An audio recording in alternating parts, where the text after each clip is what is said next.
Hey everyone, today on Feathers Off-Road wanted to talk about a couple upgrades we've done to the Chinese electric dirt bike. I mentioned in another video that this front sprocket was moving left to right on me. There was originally a gold retainer here with these two bolts attached to the front sprocket.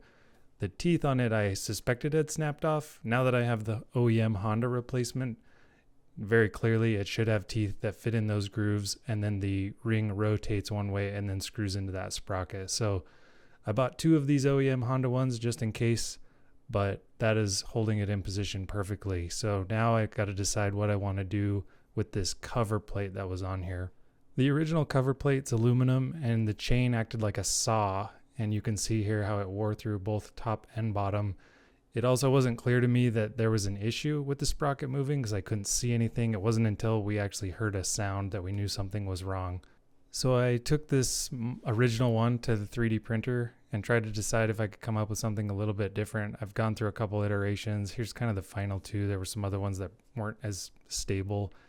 The target shaped one still didn't allow me to see the sprocket very well.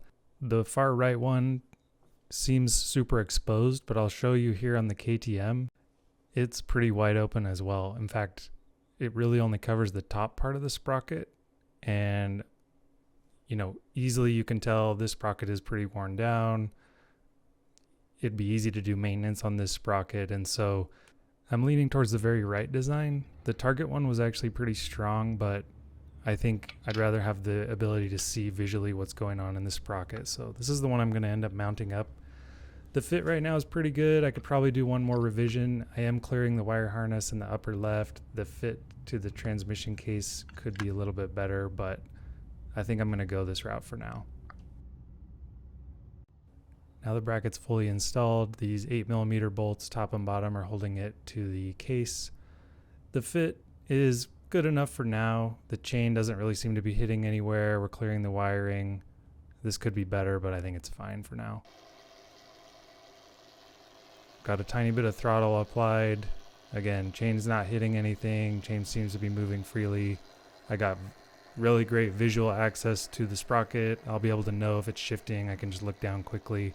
This material is ABS, so it should withstand the elements just fine in this application. I mentioned before in another video that we broke the clutch lever when we were down at Moab, so I wanted to add these Tusk D-Flex Pro handguards. Only thing to remember here is you need to measure the handlebar in the center. This is actually a 1 1/8 bar that tapers down to 7/8 on the sides. I was sent the 7/8 attachments and they fit, but it's not perfect. For the end of the handlebar mounting, this was not a standard diameter at the end of the bar, so I did have to tap this. A 3/8 coarse is what we ended up using, and it was almost the perfect size for the diameter of the bar. This is a 3/8 coarse by about an inch, maybe barely over an inch, and it fit perfectly.